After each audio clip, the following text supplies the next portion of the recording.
Est-ce que je peux te poser une question? Bien sûr, Anita. Est-ce que... Est-ce que tu crois au prince charmant? Alors avant de te répondre, je vais te poser une question. Oui. C'est quoi ta définition du prince charmant? Tu le vois comment?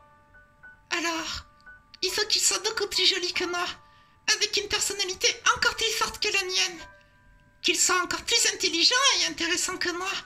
C'est quelqu'un qui va combler tous mes désirs, tous mes besoins et toutes mes envies. Ah, et une chose très importante aussi, il faut que je l'admire, qu'il m'impressionne tout le temps. En gros, il faut qu'il soit parfait. Ah, c'est bien ce que je me disais. Quoi? Tu penses qu'un jour tu trouveras quelqu'un qui va entièrement disposer de tout ce que tu recherches? Ben oui. Tu sais, Anita, tout le monde est unique. Tu ne trouveras jamais deux fois la même personne. Et crois-moi, je pense que tu devrais jouer à l'euro million plutôt que de chercher la personne parfaite. T'auras beaucoup plus de chance. Ça n'existe vraiment pas? Mais ça paraît logique pourtant. Regarde, toi, tu es gentille, attachante, mignonne, tu es curieuse, tu t'intéresses à la vie, tu as la faculté de te remettre en question, mais tu es aussi parfois agaçante, têtue, autoritaire et même menteuse. Et pourtant, c'est tout ce qui fait ton charme. Ah non, ta menteuse, ça c'est pas vrai. Elle est passée où, la boîte de gâteaux qui était dans le placard hier soir et que je n'ai pas retrouvée ce matin? Quand t'étais en train de dormir cette nuit, j'ai entendu un bruit à la porte, et quand j'ai ouvert à ce moment-là, le chien du voisin est rentré dans la maison, il a ouvert le placard, il a volé les biscuits, j'ai essayé de le rattraper, mais il s'est enfui, c'était trop tard. Pourquoi tu rigoles? Non, oublie. Et d'ailleurs, pourquoi tu me poses cette question? Laquelle? Eh bien, si je crois au prince charmant. Non, juste comme ça. Anita, tu me la feras pas, moi. Tu connais, tu sais. Allez, raconte-moi. Il y a un garçon dans ma classe. On discute assez souvent à la récréation. Il est tellement craquant. Ça fait 6 mois que je le connais. Et je lui ai dit que je l'aimais parce que je le trouvais joli. Et lui, qu'est-ce qu'il t'a répondu? Il m'a dit qu'il voulait faire sa vie avec moi parce qu'il se sent bien à mes côtés.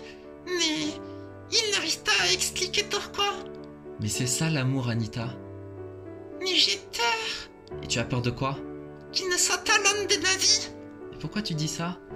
Il dit des choses qui me perturbent. Quel genre de choses? Plus tard, il m'a dit qu'il aimerait cultiver des œufs en chocolat dans un champ. Des œufs en chocolat? Parce que ça pousse les œufs en chocolat? Oui, dans la terre avec un petit peu d'engrais. Mais moi, j'aime pas les œufs en chocolat. Et c'est juste ça qui te perturbe? Tu sais, peut-être que plus tard il aura changé d'avis. Et puis même supposons qu'il le fasse. Bon, toi tu n'aimes pas les œufs en chocolat, mais tu aimes bien arroser les plantes sur notre terrasse, non? Oui, heureusement, parce que sinon elles seraient toutes mortes. Alors je suis sûr que tu prendrais plaisir à t'occuper de son champ. Et en plus, quelque chose me dit qu'il aime bien le chocolat. Ah, ça oui. Mais tu vois, vous prendriez chacun plaisir à votre manière et ensemble. Oui, je sais, mais c'est à tout. Il a aussi beaucoup de défauts. Mais toi aussi tu en as, je te l'ai déjà dit. Et moi aussi d'ailleurs. Ah! Tout le monde. Mais si tu es consciente de tes défauts, tu peux tout faire pour t'améliorer, pour devenir une meilleure version de toi-même. Le principal, c'est de s'aimer tel que tu es, autant avec tes qualités que tes défauts, car c'est ce qui te caractérise. Écoute, je vais te poser une dernière question. Oui? Est-ce que tu te sens bien avec lui? Évidemment, quelle question! Ne penses-tu pas que c'est ça, la clé du bonheur? J'en sais rien. Bon, ne prends pas tout ce qu'il te dit au pied de la lettre et profite. Mais ça a des tirs, une lettre? Mais non, ce que je veux dire, c'est que je pense que tu te poses trop de questions. Pour répondre à ta première question, Anita, Oui. le prince charmant n'existe pas. La perfection non plus. Mais ce qui est charmant, c'est d'avoir des imperfections. Waouh! Quel poète! Ah! En tout cas, je te remercie de m'avoir écouté et de m'avoir aidé. J'y vois un peu plus clair maintenant. Eh, me remercie pas. C'est normal, je serai toujours là pour toi. Moi aussi, tu le sais. Je t'aime de tout mon cœur. Bisous.